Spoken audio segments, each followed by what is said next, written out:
not a fool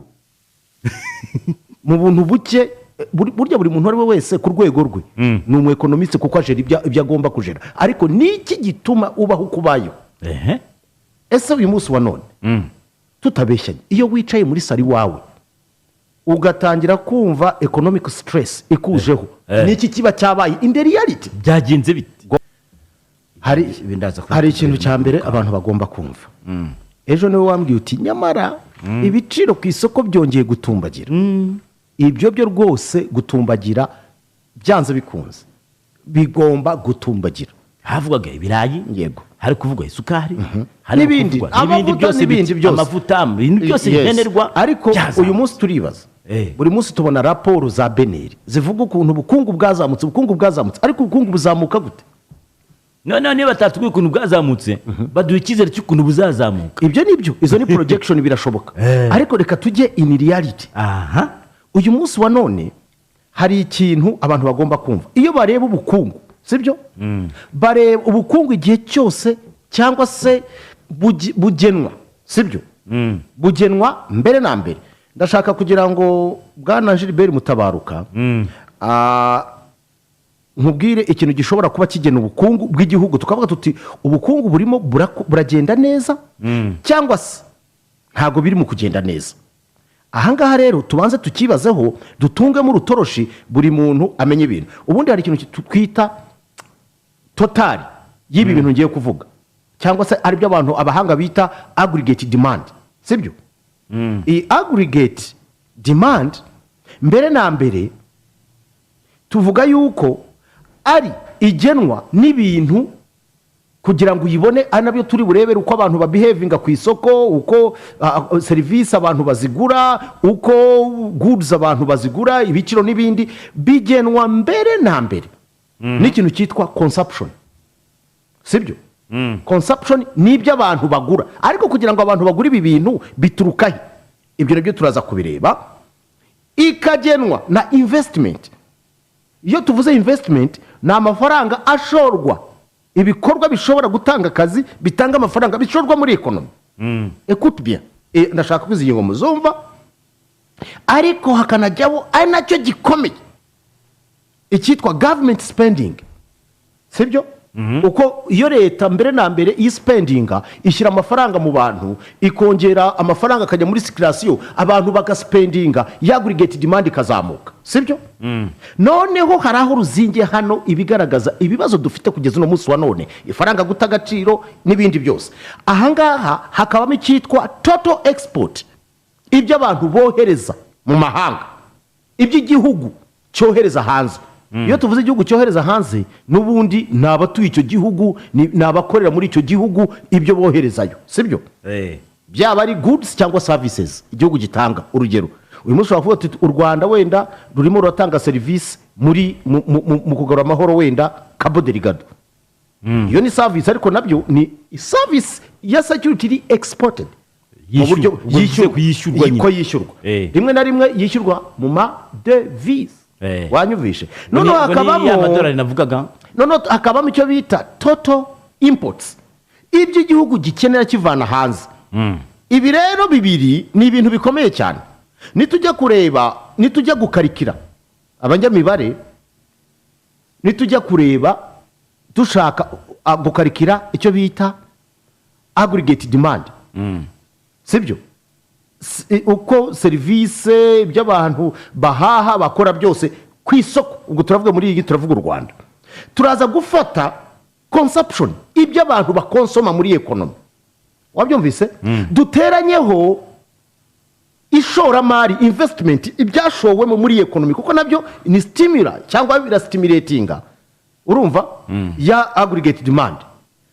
kongereho government spending kuko byose nibijya mu isoko abantu bakarushaho gukirigita urufaranga sha urabyumvise aho bakunda kubirero abantu bakarushaho gukirigita agafaranga noneho ibi ngibi sibyo niturangiza dukuremo ikinyuranyo cyo ibyo twashoye hanze tuvanyemo ibyo twinjije aha niho ruzingiye copain iyi formule wayumvise tugasanga ubwo ntacyo dusigaranye rero. kuko inshuro nyinshi iyo hajemo icyo bita imbalance cyangwa se hakaza negative muri ibi ngibi ni ukuvuga ngo byanze bikunze birakwereka ko ekonomi ubwayo ifite ikibazo. ahangaha ndashaka ubyumve neza, turafata ibyo dukonsoma,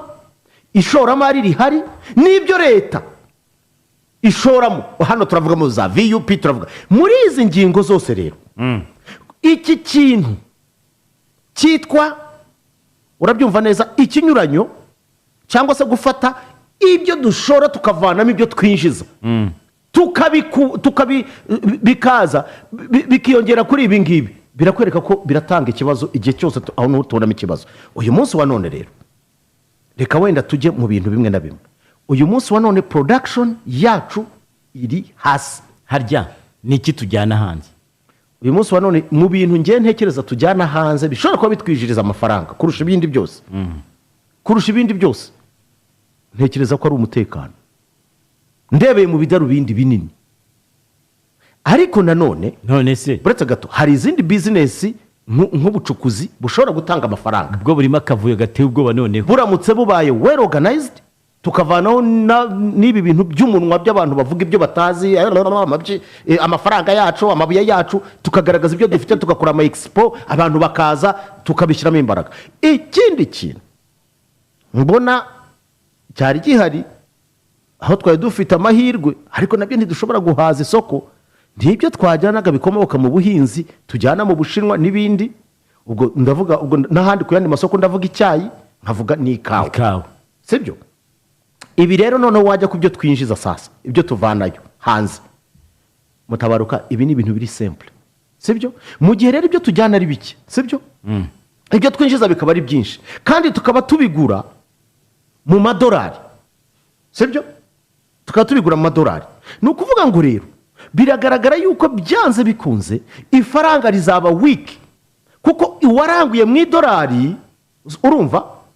riri hejuru, kuko harimo iyi trade imbalance n'ibindi, n'amafaranga n'amadolari make dufite, byanze bikunze azaza igiciro kizagendera uko yaranguye, ifaranga rizaba faible. turumvikana? ikindi kiyongereyeho hano kinakomeye abantu rimwe na rimwe batari bunamenye, imyenda leta ifata. iyi ngira ngo ni zone abantu badashaka no kuvugaho. leta yose ifata imyenda. uvuga imyenda nkatekereza Ubushinwa, s'il vous plaît, ntabwo ari Ubushinwa gusa, n'ahandi dufite ikibazo ni kimwe. rero uyu munsi wa none inteko ishinga amategeko yacu, komisiyo ishinzwe ubukungu, ntishobora kuvayo ngo ibwire abanyarwanda urugero rw'imyenda tumaze gufata uko ingana, kandi byanze bikunze izishyurwa. iyo myenda tuyishyura mu madevize tutanabona. ni ukuvuga ngo duke tuvanye mu mutekano, sibyo? duke tuvanye muri turizme n'utundi twose, tutaranasagurira n'ibijya kwishyura ahandi, byanze bikunze turabanza dusavisinge loni kugira ngo tutajya mu bitabo, tutaza kuba tutabona rating mbi. aho hantu wahumvise? sinzi niba unyumva neza, s'il vous plaît, eske urimo uranyumva nkomeze cyangwa ndekeraho? kankubwira ariko ntumvangire, undeke mbanza ngende muri uru rwego runini, tuza kugaruka noneho muri efu. waretse nkagera nkubaza ku kintu ku kindi, uraza kuntesha umurongo, ngaho go on. ariko waba kugira ngo utaza kuncanga, ntabwo mbwira, sinkubaze. ariko ubundi wahamagaye ariko se ubundi hari umuntu wemerewe guhamagara guverineri wa banki nationale akamubaza? umuntu wese arabyemerewe ko ntiyitaba. ariko ni ibintu bagomba, please be out. ntabwo economy ari sakirirego, ibi ni ibintu bireba buri muntu. iyo tubona ibintu bimwe na bimwe, ndibaza economists dufite muri minicofine, advisors dufite, do you really murafata mugaskecinga mukagaragaza the economy turimo kumeze? mushobora kutabyumva, ariko let me tell you, ushobora kumva ubushyuhe, mwebwe mushobora kutabyumva, ngewe nshobora kubyuka saa 9 nkareba umukozi tubana, mu gihe ngewe numva kujya ku isoko ntakibishoboye, ari ngewe umuhemba, nkatekereza uko abayeho. cyumve nyine tukane ibi bintu, ntabwo turi muri blague, tugomba kuba seriye. nawe ndagusaba kuba seriye. ariko blague niwe utumye ziza, ba seriye. reka nkubwire, kandi ujye bya bindi duhoramo buri munsi tubireke, ibi bintu biri seriye. ariko bya buri munsi vuga nibi, bya bindi byacu tubizanye, kuko niba tuvuze ko ubukungu ababishinzwe batubwira ko buzamuka, ariko amaso yacu yaduha nkabona butazamuka. ubwo ndimo ndagusobanura nayo ko bashaka ko n'Uganda buzamuka babavuga. ubu ndimo ndagusobanura rero, ubu se wowe aggregate demand urayizi? njyewe ndeba uko mbayeho, ngaho rero ubwo rero ngenda kubwira ugasanga sindiho. ubwo rero ndimo ndakubwira aho ruzingiye ibyo abantu economist bacu ntashidikanya yuko dufitemo abahanga bakabaye ba dressing. Ese economic model twifuza imeze gute? Icya kabiri rero mbere yuko njya mu bindi, hano tubonye yuko government spending, yes, ariko government spending nayo iri direct proportion kuri taxes, bisobanuye ko investment ubwayo, sibyo? Wabyumvise? Ya kintu cyitwa investment. Iyo investment hari growth muri investment, bisobanuye yuko akazi karatangwa ari kenshi, amafaranga arahari, tax collection ziriyongera, government irimo ira spending, irimo irubaka imihanda, irimo irakora byose, irimo irubaka, abantu barafata ku rufito. Unanisikia? Ariko kugeza no munsi government is spending well.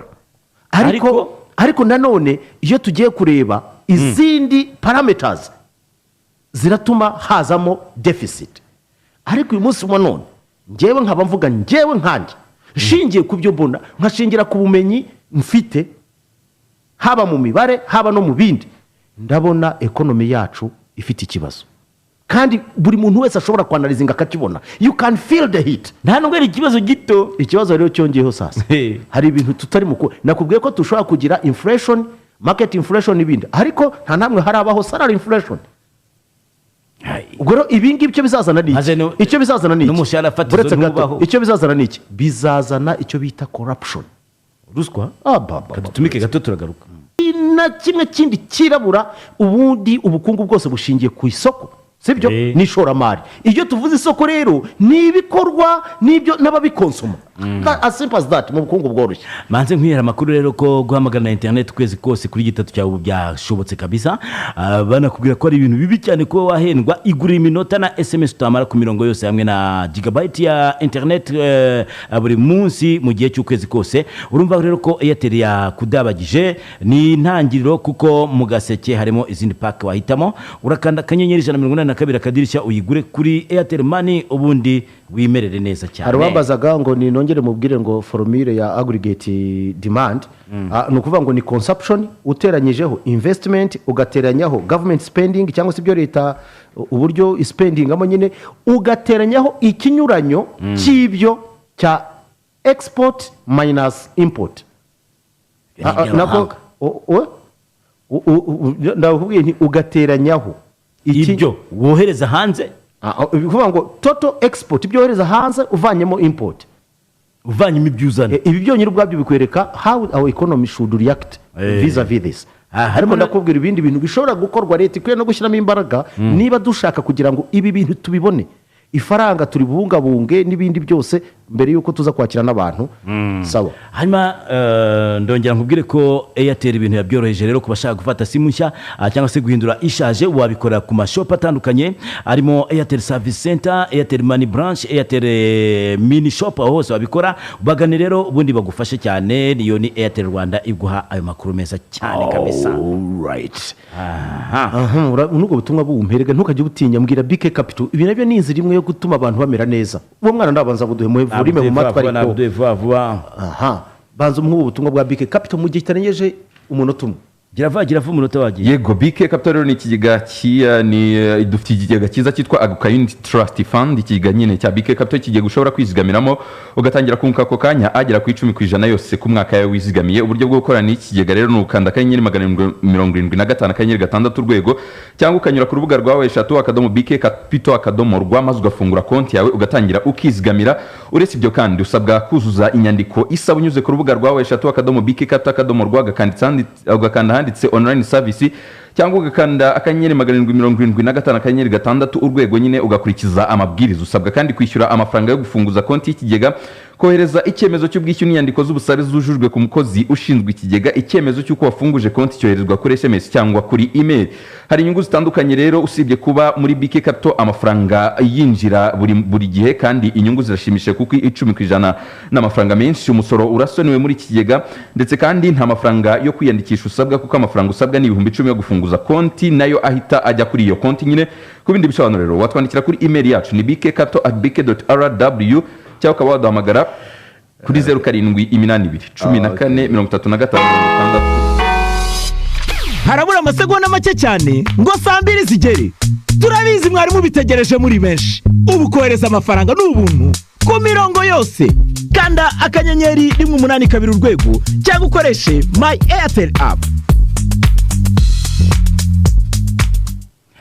Tubwire nimero. Yego ni 0782143561 cyangwa ukaba wabandikira kuri WhatsApp ni 0782884443 ubundi nawe ukaguka. Okay, tubwira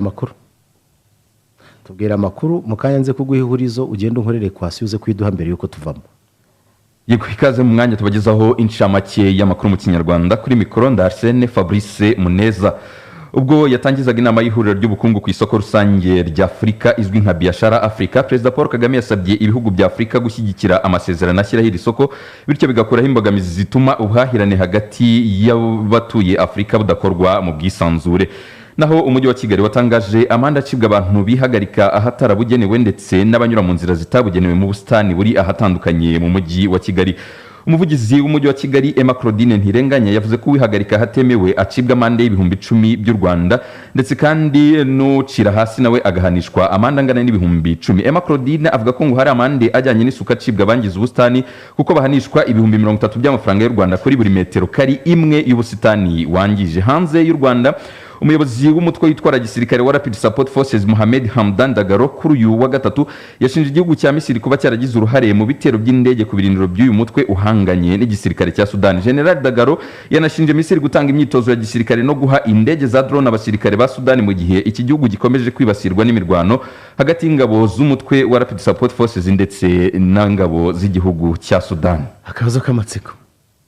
abo bantu bihagarika babacamande rwose n'abagenda bacira n'abakandagira mu busitani undi harimo abantu rwose badashaka kumva ujye kwihagarika ku muhanda umwanda wawe uteza abandi kubera iki ariko nibampikiraka cyo kuzajya bafotorera bihagaritse kuko mpura nabo kenshi ariko hari ikibazo nakubashije ntabwo wagisubije. urashaka iki Emma Claudine Ntirenganya ntimuhora muvugana naho umuntu yakimubaza ngaho kivuge nk'ahantu hari imihanda miremire itagira ubwiherero abo bakubwe bajyahe. Akabazo k'amatsiko kuki baticara ku muhanda ngo bitume komeza ushaka kuzabibona nabyo biretse se ariko bajya uzinduka mu mihanda y'ibihari baba babihashyize ibyo ngibyo. Oya ni ngombwa yuko mu by'ukuri ubwiherero bwubakwa yego cyane cyane bitewe n'intera hagati yabwo n'ubundi nibyo pe. ariko ikindi cya kabiri nk'abagenda baciragura bo kiragura byo sinzi kabisa abaca mu busitani se biruka nk'ameze nk'inka zigiye kona kakamenya reka twumvikane abantu tugomba oya n'abajugunye ibicupa n'ibindi byose. Igicupa wakoresheje igipapuro waririyemo ibyo waryaga urabijugunyira kugita mu muhanda no muco mubi umva bizagenda bite. Hanyuma copain ndashaka kuze kunkorera breakdown ya icyo bita niba nabyita personal sibyo budget y'ukwezi y'umuntu uhembwa ibihumbi 100 si benshi sibo benshi mu Rwanda sibo benshi abari muri range y'ibihumbi 100 ni benshi ukodesha urya utega ntubaremo umubare ko na telefone agomba kuyivugiraho kuko nayo ni communication. Hari uwagerageje gukora akantu avuga ati house rent iyi nzu yishyura ayibara ibihumbi 30 z'ibihumbi 30 uribahe muri iki gihe uretse gato hano bisaba ko byanze bikunze leta igomba kuzana proper plan ya affordable housing n'uburyo abantu bagomba kubaho mu buryo bushoboka sino binabyo biraza kugorana. Hano hari house rent y'ibihumbi 130 ibyo kurya ku kwezi 45 ariko ngo agomba kuba arya gongenike bitewe nuko arya rimwe ku munsi sibyo tubare phone bill amafaranga akoresha kuri telefone wakoresha nkangaye wowe urumva avuze ibihumbi 3 birashoboka wabishera ntabwo yo kwirirwa utereta kuri telefone uzajye wigaba ugenera amaguru. Hanyuma water bill amafaranga yishyura amazi ibihumbi 2 ku kwezi simba nagera muri za 10 na bingahera biterwa n'uburyo yangizamo uyu nguyu agomba kuba afite discipline idasanzwe mu kuyajera sindi kwatirirwayo bari kuyamena kandi uyu nguyu ntabwo akoresha wenda running toilet ikoresha amazi n'ibindi mwebwe mba mukoresha toilette za kizungu urumva akoreye yisanzwe akayigirira isuku sibyo. Hanyuma electricity hano natangari akoresha 1000 ku kwezi ariko ntiyumva radiyo nta nubwo atera ipasi ntatera ipasi uretse gato acana itara rimwe ubu ni rimwe uretse gatoya twihute umutekano akishyura ibihumbi 3 wenda biterwa n'aho atuye gusa umutekano wa 3 ko numva iwacu bakishyuza 2 biterwa n'aho umuntu atuye ariho bishyuza 4 ahubwo okay hanyuma isuku akishyura 3 4 nabyo ahandi ni 5 ahubwo sinzi impamvu akishyura 3 sibyo gusa ntabwo baza kubitwara ni ukuvuga ngo rero iyo ateranyije asigarana ibihumbi 13 atarashyiramo taransiporo nta nubwo azanywa agacupa nta nubwo uzanamusura nta nubwo azagura n'umwenda ubwo ugiye kuvuga ngo agacupa kabuze ngo nta kibazo oya nta nubwo azagura base uretse gato baza wumve ntabwo azagura umwenda sibyo nta n'umuntu uzanamusura nta nubwo azibeshya ngo ni ukuvuga ngo nta burake zindi zihari basigaye bajya no gutura hafi y'akazi cyangwa ku kazi bakabagaburira bakarya rimwe agataha akaryama hari igihe bishobora gusigara nimugoroba akabyihinaho cyangwa akabitahana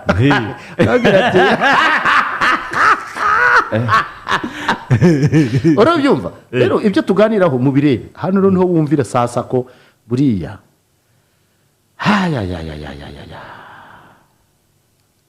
ubwo niba wundi udashaka kuba yagura agacupa k'amazi ngo ayanywe muri Norvège arambwira ati twebwe hano muri Norvège inflation yazamutseho 3% muri September dushingiye ku ntuzambaro ku kigo cy'ibarurisha mibare babyumvise urabyumva cyangwa ntabyumva ndabyumva nawe ugenda ukore budget rero ibi ngibi bitwereka iki bitwereka ngo bacyarurira icyatanu bitwereka yuko ngo ni 200 ngo nko kuri kantine ya hospital Kibagabaga kujya kuri kantine reba ugera ahantu ujya kuri kantine ya hospital icyo nakubwira ngo ngiki rero ni ukuvuga ngo minimum wage ishoboka ihari ntabwo yajya munsi y'ibihumbi 200 ndabeshya Angeli umva se nkubwire minimum wage kuvuga ngo take home y'umukozi uwo ari we wese ugereranyije kuri ntuza inflation uko imeze munsi y'ibihumbi 200 iyo equation kuyikora biragoye ntabwo ya balancing hari umuntu uvuze ngo morning sir ngo ubwo buzima tububamo kandi tukanywa n'icupa ubwo ni ukuvuga reka rero mbabwira kandi kantu mutazi uretse nkubwira akantu mutazi please uyu munsi wa none hari ikibazo mutabona njye nahoze mvuga ko mu by'ukuri binakwiriye yuko n'abadepite bacu babongera umushahara n'abaminisitiri bakabongera kuko buriya by the way bafite ibibazo byinshi nabo uretse gato ikintu cya mbere ni kimwe s'il vous plaît kuri ino ngingo ndashaka unyumve ntabwo ibibazo bya Arsene Muneza bingana n'ibyanjye si byose ntabwo bingana ibibazo byawe ushobora kuba ufite ibibazo by'ibihumbi 500 ariko ufite ibya miliyoni na miliyoni ibyo tubyemeranye kimwe ntabwo ibibazo bya Mutabaruka bingana n'ibyo yabwije nk'uziki ntabwo rero ibibazo honorable uretse se gato si nkugize please twumvikane ntabwo nshaka sinavuze ntabwo navuze ntabwo ibibazo bya honorable bingana n'ibibazo bya Kenisi mu buryo mwe ariko ibyanjye ni byinshi kubarusha babongere ariko no please ndakambikubwiza ukuri muri iki gihe ntabwo ushobora gufata umudepite ngo umuhembe munsi ya miliyoni 3 hari igihe udahembwa ngahe ntumva atarenga bindebere ariko ababizi batwe imbonerahamwe imishahara irahari ndabira nayiduhe uyu munsi ministre kumuhemba munsi ya miliyoni 5 biragoye kuko ntabwo ministre azaza kwicara ahantu mu gahegene ngo arisome ntabwo ministre azajya kwakira umushyitsi we ngo amujyane kuri botike please ibyo ndashaka tubyumvikaneho ariko icyaka buretse gato nakubwiye ko ntacyo uri buvuge kubera iki ntabwo bikureba nawe uze kuzana ide yawe ntabwo ugomba kwanariza ibintu byanjye please ariko urashaka iki ngenda kubwira ko inflation ibyo bintu ndimo ndakangura abaministre nabo gukora ubuvugizi kuba ari munsi yabo bakwikorera ubuvugizi bakabongezayo ngo ari kuvuga ariko se waretse ariko wagireka gusakabaka banza wumve icyo mvuga ngiye nkeneye ubuvugizi ndi mu gukora uyu munsi wa none pe gukorera ndi buvugizi ndakora ubuvugizi ku kijyanye na salary inflation abakozi bongezwa umushahara no matter what kuko situation uko imeze uyu munsi wa none mukuri usibye ibintu nibitaba handled with care tukareba uburyo twa addressing iki kibazo nta muntu uzashobora kugura icyo kibirayi cy'igihumbi n'ibindi icyakabiri bizarangira serivisi zitangwa ari mbi hazamo n'ikintu kimeze nka corruption kitu kidogo nujya kumpa ruswa amafaranga yansigire kuri botike n'ibindi nk'ibyo ngibyo ubuze uyu munsi wa none bamwe mu banyabyubahiro bafite imyenda kuri za supermarket uzi uko bangana kuko arabizi aravuga ati Si wipasa buretse se gato muremure. aravuga ati njyewe umwana wanjye arajya kwigira Green Hills well and good ndagenda mu modoka nziza yarayishyura ngomba kubaho neza wenda umuntu utazantera stress ni kuri bafitiye icyizere tuzajya tugenda dufate kuri supermarket ibyo ndashaka biveho you understand hari abantu bari mu nseke munsi salary zingi ziri Siko wandiganya ijambo kuri iyo ngingo. buretse reba imishahara subizaho imishahara this way hariya ishami imishahara y'abayobozi bakuru mu Rwanda uriya ninde perezida wa repubulika y'u rwanda miliyoni eshatu esheshatu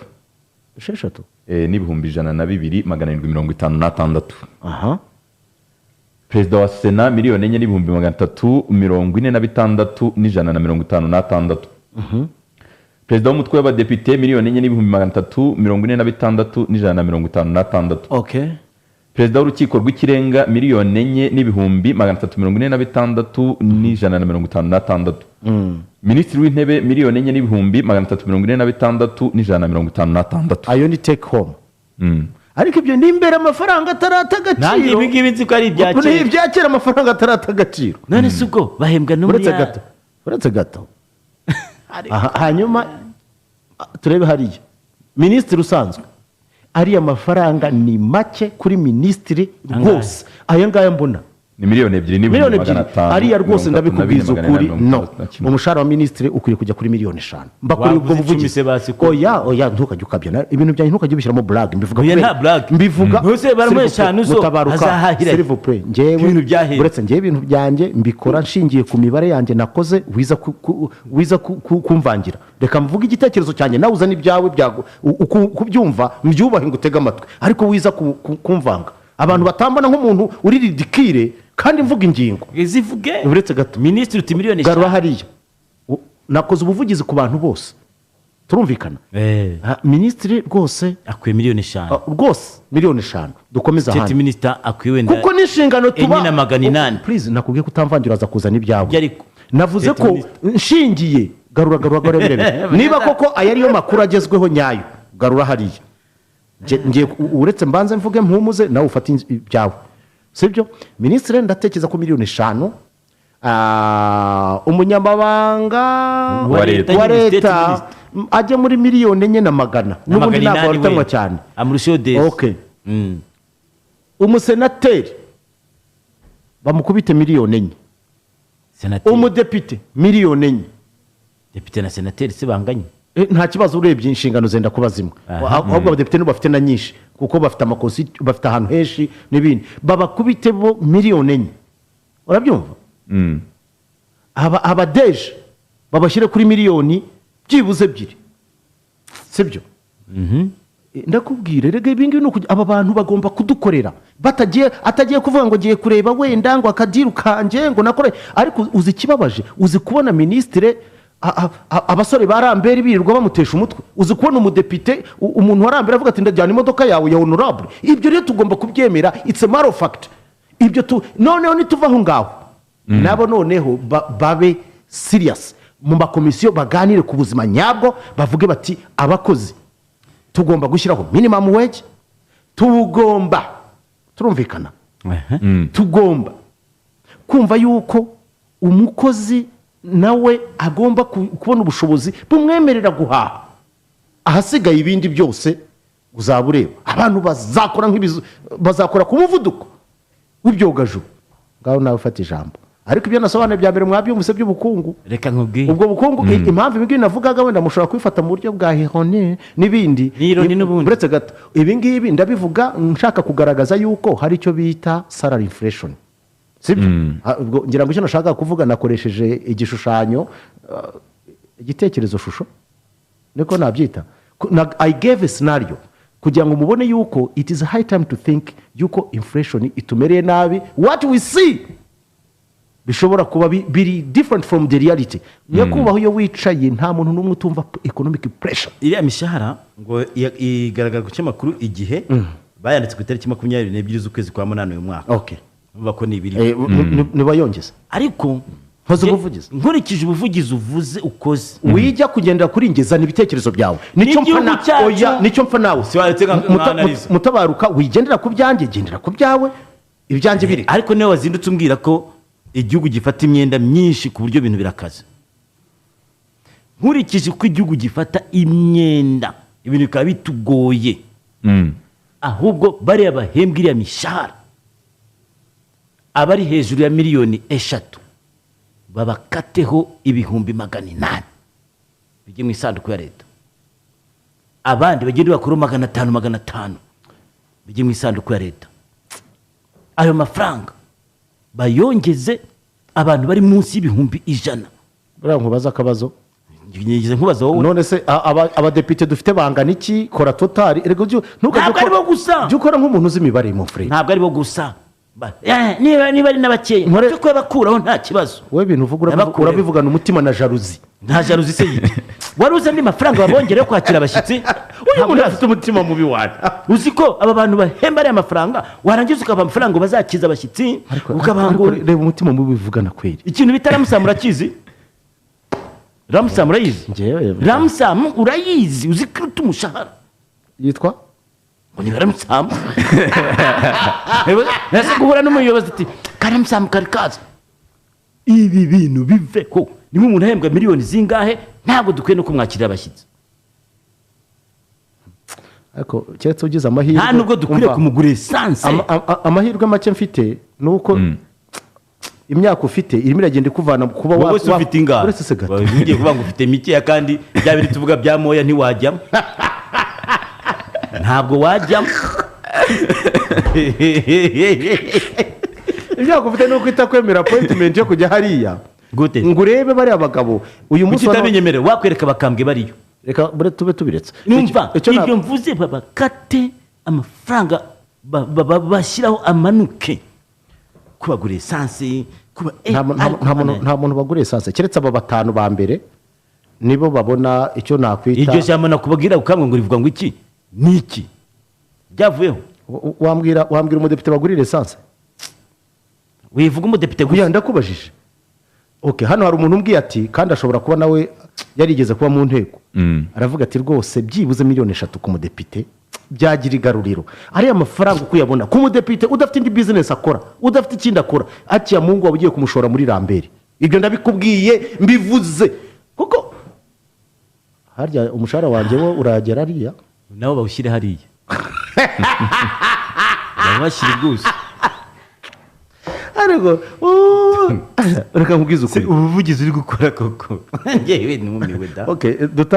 tubireke ibyo ngibyo, reka tugaruke muri niba hari ibyo umbwira bimbwire, tuze kugaruka dusoza kuri bya bibazo bya economy yacu n'ibindi. Ariko nabwiye n'abantu bumva bafite icyo bashaka kutwunganira, please twandikire we wumva, ariko atari ibintu biri aho ngaho, hari ibintu tuganira bisaba level of understanding. Wibifata nk'ibyamaki agasogi na aperi ya Rayon Sport na aperi hoya, ibi ni ibintu biri seriye. Niyo mpamvu tuba dufite department zikomeye zigomba ziba abantu b'abahanga bize imibare. Ariko buri economy ubwayo ni nk'umubiri w'umuntu, iyo urwaye uhita wiyumvamo ko urwaye. Buri niwicara nkawe economy urayumva, iyo wicaye ntuhita uyumva ife zayo. ya match y'Amavubi mato ni Tanzania ni Kenya. Okay, Tanzania ni mu mpera z'icyumweru. Okay. Hano umuntu agize ati ahubwo muzadusura hano ku rugomero rwa Nyabarongo ya 2, umushoferi ikamyo ahembwa 5 ku munsi, warangara gato bakagukata 100 kubera imodoka ntizigira assurance. Ikibaye cyose abashinwa bakora mu mushahara, twaragowe. Ariko nagibiri zora kabisa Ni hatari. ndakavuga ati yabamuzi agahinda k'abantu bakora kwa muganga especially nurses bahembwa 194, akazi ni saa moya, arara mu rugo gake n'umuryango we, yishyure minervale, waba ufite A1 A0 even masters bose bahembwamo. Uyu ngo aravuga ati urumva ashobora kuba aravuga ati igihe cyose aggregate demand izaruta aggregate supply, ubukungu buba bujegajega. Kandi mu Rwanda ikibitera cyane ni unemployment iri hejuru. No, not only that, kugira ngo witwa Mbaraga kubwiye yatari ko sekenzi uretse kwiraza Nyanza gute se abona abadepite ari bakeneye kuzamurirwa imishahara. Ese aza amafaranga abantu badukorera isuku ku muhanda yacu myiza bahembwa, aba securities arakoze kunzamurira isukari ndamubonye ntambonye Ariko icyo- Mbaraga Eric icyo navuze njye na propoje yuko the minimum ikwiriye kuba 200,000 dushingiye ko inflation uko imeze kwanza ntabwo nabyita inflation ya hyper inflation kuko birenze niba yisanga muri abo nkaba namushyizaho yumve ko ameze neza ahubwo erega buri muntu wese agomba ntabwo turi muri communism. Yes, inshingano z'umudepite n'icyubahiro tumugomba n'ibyo tuba twaramuhaye rwose bamukubise 3,000,000 kuri njyewe amoke wizite n'umusenateri akicara hariya akabazi ko ameze neza agatanga ibitekerezo ibintu byose akabyitegerezamo adafite ubwoba avuga ko ariko uzi kubona umwana wa depite bamwirukanye ku ishuri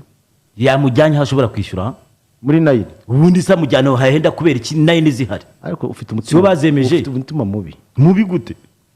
umwana wa minisitiri akwiye kuba yiga muri nayini hamwe n'abandi kuko niba ushyiraho iyo gahunda akadukangurira kujyana abana bacu muri nayini nawe niwe twakwiye kujyanayo azajyana umwana kwiga muri Canada kubera ko umucuruzi runaka yiga muri Canada ayo mafaranga arayafite ugiye kubana umugome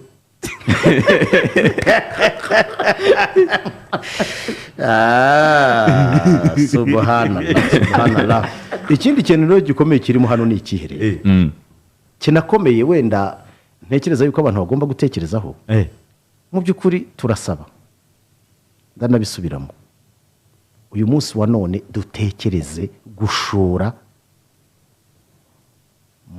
muri processing muri production abanyarwanda benshi nibyo bari muri subsistence production kuvuga ngo nkore ndye ndyame ugasanga buri munsi uravuga uti okay umuntu arabaho ku mpuhwe z'ikirere leta irimo irabigerageza ariko reka turebe niba tubikora uyu munsi ngenda natekereza yuko byanze bikunze leta yigeze kubikoraho cya gihe uruganda iwacu urabyibuha harimo ibisambo byibyemo amafaranga bamwe bakajya bazana uruganda niba rwo gukora umutobe rukaza rukora ibikatsi n'urugero n'ibindi byibuka ibyo bintu ariko cyari igitekerezo cyiza ni ukuvuga ngo tugerageze turebe uyu munsi wa none Rwanda Standards Board rika FDA zimanuke noneho zibe ntizikore nk'abahagarariye inyungu z'ibiganda bikomeye by'i Burayi kuko aribyo byujuze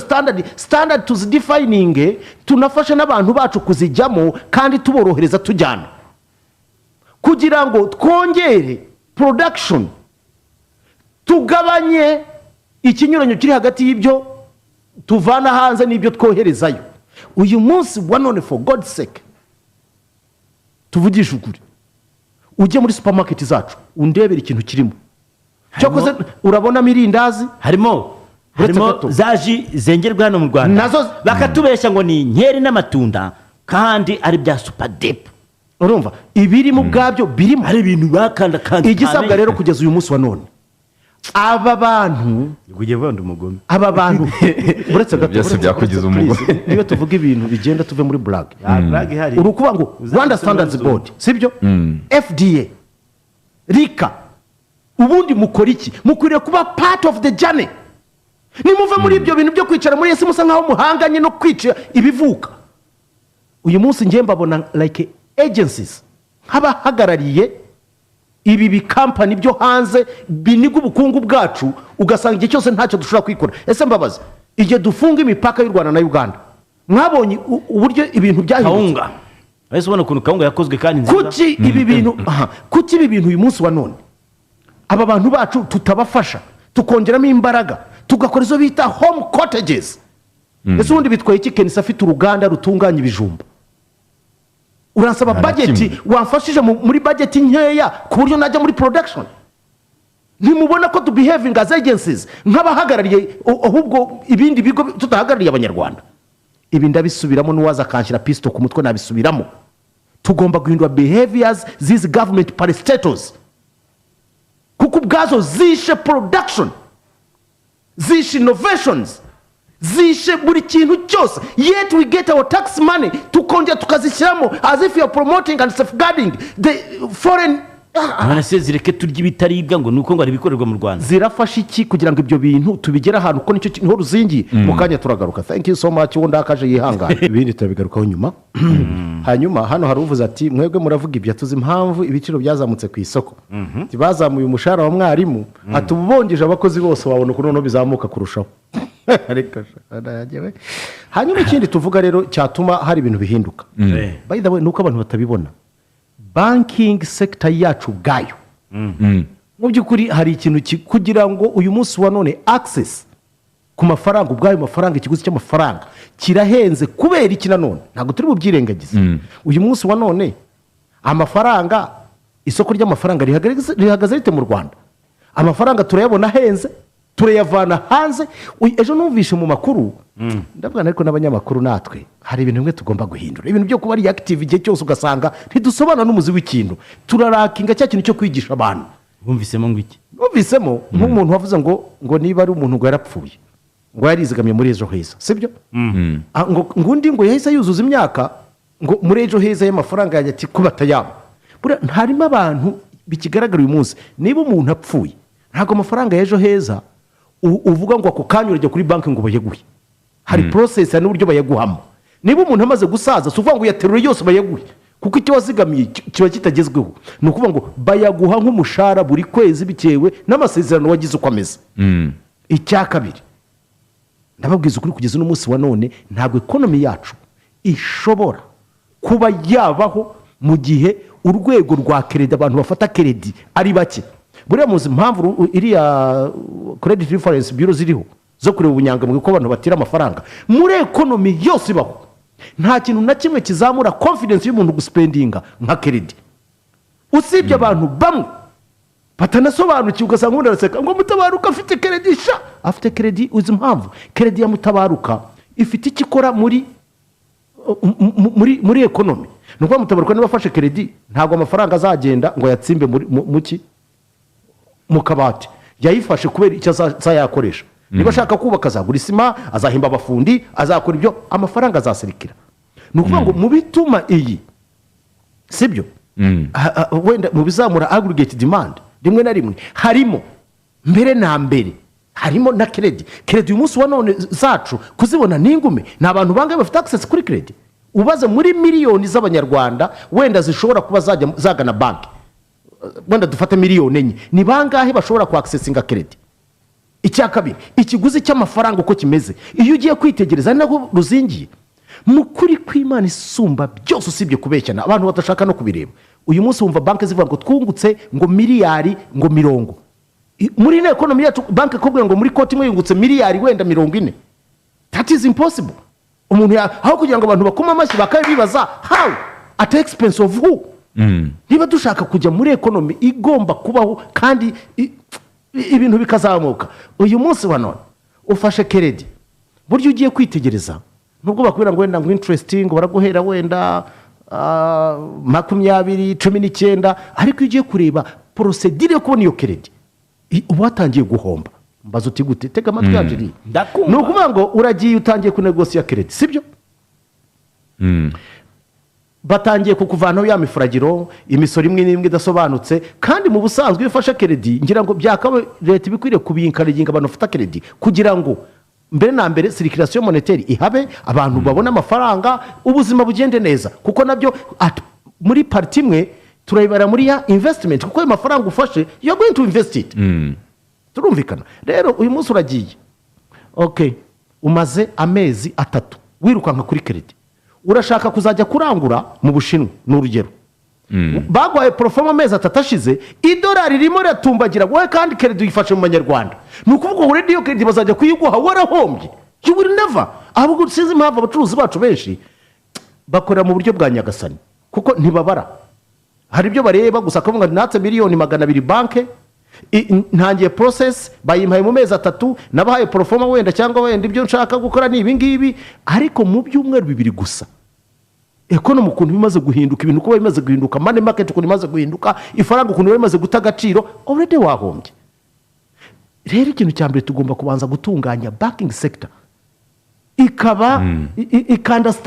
igakora ibintu ubona bijyanye naho twifuza kujyana ekonomi yacu ariko uyu munsi wa none urambwira seriously ufashe iyo ugiye kubara usanga wafashe iri nko muri intere wishyura hafi ari nka miliyoni ari nk'ibihumbi ari nka 25% sibyo ukora iki cyatuma usavisinga loan 25% ukishyura imisoro wenda y'ibindi bisanzwe ukishyura overheads wowe uzunguka iki ni nayo mpamvu uyu munsi wa none tujye nko muri real estate uzasanga inzu imwe banki irayigurisha kandi ubu ngubu kuko habayemo babihemo muri banki bazamburaga ubu leta yakoze itegeko risa nkaho ryabaye dictated na ba nyiri banki bitareba umukiriya bo baguhombye biri byo kuvuga ngo ni gatatu ngo tuzakurisha uko dushatse kubera utangira wishyura sibyo interest rimwe na rimwe ziba ziruta principal urabyumva neza kugira ngo dukwiriye gufasha abanyarwanda bagasobanukirwa rimwe na rimwe banki yo nta gihombo iri bugire iratesha agaciro umutungo wawe wandagara ubimbwa undi nawe awugure agwe muri uwo mutego avuga ati sha mutabaruka yaguzinza sha ariko uwongera ushyiramo 30% yawe waruhiye ejo bundi byange kuko niyo reality economy yacu banki ube wararwanye yishyura interest nirangiza yigurishe arsene niyo mpamvu uzasanga nta muntu ugira umutungo we bihora banki uyu munsi bigurisha hariya wenda wowe ushobora kubikina nabyo ubigurishije iyi banki iyi ngiyi urahumetse ndakwereka uyu munsi wa none mbarira abakire batashye guhera muri 95 kugeza uno munsi abuzi bashyushye nyereka ubu ngubu abari mu gutora ibishyimbo mu cyaro uko bangana n'abihishe n'abapfuye kubera n'abahunze ibyo gwabyo niba tutabireba ngo tubyadressinge turebe economy koko iri responsive and responding muri dimensions zose ubwo ndibaza se economists dufite what are they doing uyu munsi hari banki ziri mu kwiba abantu ibisambo bitupu kinde bikubwiza ukuri uyu munsi wa none sinzi uko bimeze uyu munsi uraza ukitekereza ukavuga what is this muri ino economy wambwira ngo banki muri kota yakunguka miliyari 19 how ibintu by'abantu biri mu gutezwa cyamunara ndabyemera ko biriya bintu byaje abanyarwanda benshi ubunyangamugayo bwacu ni buke hari aho byageze abantu bakajya biba banki kuko bakazihombya ariko muri no umwanditsi w'ingwate uburyo uburenganzira bwose iyo habaye ikibazo babuharira banki ni nkayo ariyo igomba gukora ibyo ikora ariko iyo bigenze gutyo do we have economy ndashaka nkwereke rero uyu munsi wa none genda urebe muri aba bantu bafite inganda bose abenshi bararira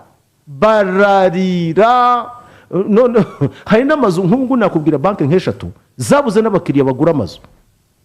bayida niba ufite amafaranga agenda nkwereka aho ujya kwigurira izamake neza cyangwa nawe uyu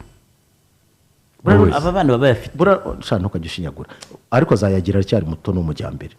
sibyo ibyo ubundi muri economy yari yose umuntu yakabaye aba encouraged gukoresha credit sibyo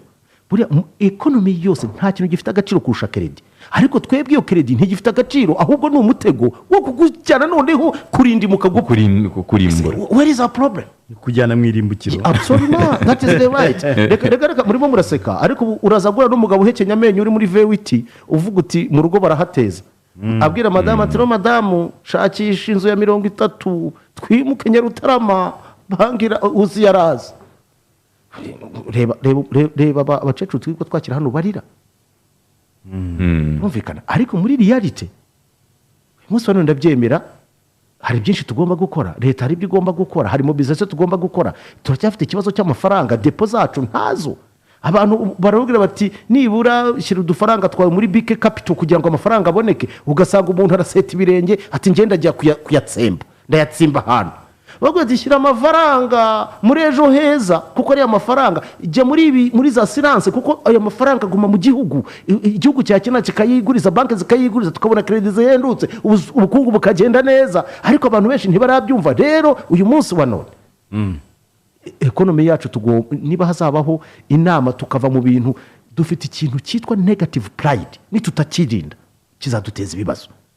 ni ubwiyemezi ese ndi bubyita burenze ubwiye dufite icyo bita negative pride rimwe na rimwe ugasanga turabirebera mu bintu bimeze tuvanemo technical aspect y'ibintu tuyifata nk'iyo political aspect tuyifate gutyo uyu munsi wa none the politics should send bagomba gukora macro kind of things ariko iyo bigeze muri technicalities on micro level n'ibindi bitandukanye implementation bisaba abatekinisiye bari genuine bashobora no kwicara bakabwira mutabaruka bati mutabanuka ibyo ukora ntabwo bishoboka it can't work. So uwo mbabaje yihangane ariko njye niko mbibona kandi mbihabwa n'itegeko nshinga ko byumve gutyo tukajya n'ikibazo hari abatekinisiye badashobora kujya inama ababosi babo kubera bararwana ku kazi kabo but that is not njye nkubwiza ukuri batajya kuba nk'abandi barakubizwa ariko biranambabaje kuba dukoze ikiganiro nkaba ntabona a pure economist ushobora kwinterveninga ngo none wenda agira ibyo twunganira mu nyungu za rubanda nka as media ababivugaho. icya kabiri hari n'aba economist tuzana ntibabe aba economist bashobora gusobanura abantu ahubwo bakaza muri angle politique that is also reka mbabwire mu Rwanda tugabanye politics in everything we are politicking where we shouldn't even politique. hari umuntu uvuze ngo ubundi banki zakagombye gushyiraho interest rates iri flat ku buryo niba bavuze ngo ni 20% azaba ayo kugeza loan irangiye ariko usanga bavuga ngo ni 20% buri mwaka. Urugero iyo ufashe ideni rya miliyoni 100 niba uzishyura mu myaka 10 uzasanga warishyuye miliyoni zirenga 200. Ese ubundi ni igiki wacuruza mu Rwanda ku buryo wakunguka 20% wakuyemo dépense n'imisoro? Murakunda kuduha ibitekerezo bijyanye n'ubukungu nawe. Undi ati banki birarenze pe n'ubujura buteye ubwoba ni mafia karabutaka. Ngo iyo menya ko muri bukora icyo kiganiro nari kuzindukira ku gipangu cyanyu abafasha kugikora. Abaja naduhe nomero tumuhamagara ngabereka gufata inguzanyo bihwanye no gusezera ubucuruzi aho kunguka. Reka mbabwire izi ni risike zikomeye cyane zikomeye kabisa ariko ku ruhande rumwe nanone urabumva urebye inflation uko imeze ukareba igiciro cy'amafaranga bo bayafatira reka buriya nabyo mu birebe kuko nta depo dufite uyu munsi urabwira umuntu abakaye babishyigikira ugasanga natwe tumeze nk'ababisenya reka nta na rimwe igihugu kizatera imbere hatabayeho kwigomwa hatabayeho kwizirika umukanda. Ibyo abantu bavuga ngo ariko ngo urumva ugasanga n'abanyamakuru bayifashe nka sakire ngo ariko ejo heza ndufata urugero rwa ejo heza ubwabyo ntago mushobora kubona akamaro ifite mu gustabilizinga ubukungu bw'igihugu. Ubwo biterwa n'abatayisobanura rero mutabaruka ikibazo dufite dufite gitifu ufata umuntu ku muhanda ati ejo heza tugende ntabwo abafashe kumusobanura byumve. Buriya hari ikintu ushaka kubwira bati hene yave tugende ejo heza. Buriya niba hari ikintu cya mbere niba hari ikintu cya mbere gikomeye ni uguhindura imyumvire y'abantu. Ubwo ninde uyihindura? Ibyo rero nicyo kintu cya mbere natwe abanyamakuru tugomba kugira uruhare. Niba ukoze iyo nkuru koko ukabona ariko garagaza n'ibyiza byabyo. Njye nashaka nkubwira ikintu kimwe. Ejo nabonye umuyobozi w'ejo heza arampamagaye nari muri recording session sinamwitaba. Ariko nanjye hari ikintu numvise rimwe na rimwe haracyaburamo ikintu gikomeye. Igikomeye ni ikihe? Mbere na mbere ni ukwigisha abantu hereye kuri grassroots tugahera no mashuri abana bacu tugashyiramo icyo kintu cyo kwizigama uko bigomba kugenda byanze bikunze mu gihe tuzaba uyu munsi wa none uzi ko Amerika nicyo gihugu cya mbere gifite imyenda Ubushinwa bushobora kuba icyo gihugu cya mbere kidafite imyenda myinshi kubera iki bafite depo bashobora gukora imyaka 50 bafata ku mafaranga y'abaturage babo kandi bakunguka. Uyu munsi rero twebwe uyu munsi wa none nta mafaranga dufite kuko ntago dushaka ubonye agafaranga mu Rwanda bahita berekana nashimire n'abantu bamwe ibyemezo bafashe. Uyu munsi Muneza arakuba agakuba yamara hari ikintu cyitwa speculation cyaje kizanica n'ubwo buryo bwo gukora modern economy mbazo uti iki. Uyu munsi Muneza arahangayitse abonye agafaranga sibyo yego aho kugira ngo wenda yafate ayashore muri BK Capital ayashore muri ejo heza ayashore muri All Night Iterambere Fund ayashore muri bondi ayashore muri capital market akajya kugura ubutaka ibweramana akagura ishyamba uretse gato ubwo butaka aguze nta mafaranga atabyemo turumvikana agategereza imyaka 10 ategereje ko aya mafaranga kuri we nibyo amafaranga yarinze inflation ubutaka igihe cyose buza appreciating ariko muri circulation mu buzima busanzwe ikono barayisha. Ibi rero umujyi wa Kigali wazanye yuko niba ufite ikibazo kimaze imyaka itaracyubaka toka muraza kubona abantu baza n'amafaranga bayagure bond ejo bundi risk takers nkatwe tugende tuyigurize tuze tuyazunguze ibintu bigende neza nuko kuko ikonomi igomba kugera mumva uyu munsi nigize nka economy professeur abo wenda n'ibindi reka ninywera amazi ariko ikibazo urashaka y'icyo wanditse nkinywera amazi ikibazo ntabwo ari wowe ngiye kuvuga ndagira ngo nkubwire ko kuri iyi ejo heza tuvuga wowe uravuga ibyiza byayo nibyo ariko ikibazo gihari abashinzwe gukangurira abantu kuyijyamo babandi babegereye babigira itegeko bafashe nawe mu gihe abayobozi bayishinzwe cyane cyane bo bavuga ko atari itegeko bandi baba babigize itegeko bigatuma bakoresha imbaraga z'umurengera hagashobora kubamo guhutaza abantu bigatuma abantu batabyumva. Angeli urari ikintu utazi urashaka nkubwiza ukuri mbwiza ukuri umbwira impamvu bahutaza abantu kandi bakabasobanurira kumva. Reka nkubwire gusobanura byo ni byiza ariko burya umuntu nkawe mutabaruka kugira ngo uzaguhindure kiretse Yesu Kristo gusa. Uretse gato ndacyakomeza bizakuntwara ihene se uretse se gato oya wizana ibintu biraho kandi cya kabiri ntago burya niyo mpamvu mvuga ko abantu bakwiriye kureba uburyo dutangira izi curriculum nk'izi kuzishyira mu bana guhera muri primaire maternelle n'ahandi hose abana bakabyumva kugira ngo to building the next generation. Uyu munsi wa none umuturage uri hariya we sibyo arashaka akantu ke kugatsimba mu mweko ntumubwire ibyejo hazaza uravuga ati ubu nimpfa se ejo hazaza nge hazaba ari he napfuye ntamenye yuko ayo mafaranga ashobora kugoboka abandi ariko no gushyira hamwe cya kintu cyitwa mituweli gushyira hamwe ubwabyo bishobora gutuma iyi ekonomi irushaho kuba nziza. Ayo mafaranga wenda azacuruzwa n'ubundi ntabwo yabika gusa ni ukuyacuruza kugira ngo kuko uyabitse inflation ubwayo yarenze ugasanga warahombye. buriya nkunda no kubwira abantu mbabare amabanki ashobora kuzandakarira ariko buriya nk'umuntu w'umugabo ushobora gufata amafaranga akavuga ngo agiye kuyashyira kuri konti boroke akiri umusore ari umugabo aba yibeshya ahubwo wayafata ukayagura bondi kuko konti boroke n'amafaranga baguha ubwayo aba inflation biyaruta ibyandi baguha ngo twaguhaye ngo 5 ngo 7 inflation isirangana gute nuvuga ngo ntacyo wungutse. It is a dormant money abanyabwenge bo bayazunguza bayagwera kuri 20 overnight loan wowe uraho ngo kane babiza amafaranga kuri konti boroke aryamyeho ngasoma ibyo ngibyo.